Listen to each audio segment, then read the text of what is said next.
മറ്റുള്ള വ്യക്തികളെ സഹായിക്കുവാനുള്ളതായിരിക്കുന്ന മനസ്ഥിതി ഇവർക്ക് കൂടുതലാണ്. സഹായാഭ്യർത്ഥനയുമായി വരുന്നവർക്ക് ഏതു തരത്തിലുള്ളതായിരിക്കുന്ന സഹായം ചെയ്യുവാനും ഇവർക്ക് മടിയുണ്ടായിരിക്കില്ല.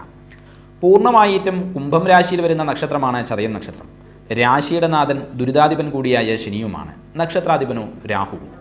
ഇതുകൊണ്ട് തന്നെ ഇപ്രകാരം ഒരു 2 താമസ ഗ്രഹങ്ങൾ നിഴൽ വീഴ്ത്തുന്നത് കൊണ്ട് തന്നെ ആയിരിക്കാം ചതയം നക്ഷത്രക്കാർക്ക് എല്ലാ സുഖങ്ങൾക്കൊപ്പം തന്നെയും ക്ലേശങ്ങളും ഉണ്ടായിരിക്കുന്നത്.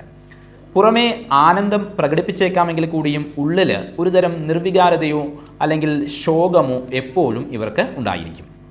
ഒഴിഞ്ഞ കുടമാണല്ലോ കുംഭം രാശിയുടെ സ്വരൂപം. ഇതുകൊണ്ടായിരിക്കാം ഒരുപക്ഷെ ഇവർ കൂടുതൽ ദൈവഭക്തിയും ആത്മീയപരമായിരിക്കുന്ന ഉണർവും പ്രകടമാക്കുന്നതായിട്ട് കണ്ടുവരുന്നത്.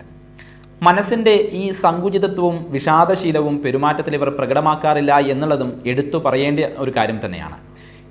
എന്നിട്ട് പോലും ചതയം നക്ഷത്രം ചതഞ്ഞ് കിടക്കും എന്നൊരു ചൊല്ല് ഇവരെ സംബന്ധിച്ചിട്ടുണ്ട്. വലിയ അഭിവൃദ്ധി ഉണ്ടാക്കാൻ മെനക്കെടാതെ അലസമായിരിക്കും എന്നാണല്ലോ ഈ ഒരു ചൊല്ലിൻ്റെ ഒരു യുക്തി. ഒരു തരത്തിൽ ചിന്തിച്ചാൽ അത് ശരിയുമാണ്. എവിടെയും ഇടിച്ചു കയറാനും അല്ലെങ്കിൽ ബലമുപയോഗിച്ച് സ്ഥാനമാനങ്ങൾ കൈക്കലാക്കാനും അത്ര കണ്ട താല്പര്യമില്ലാത്തവരാണ് ചതയ നക്ഷത്രക്കാരൻ.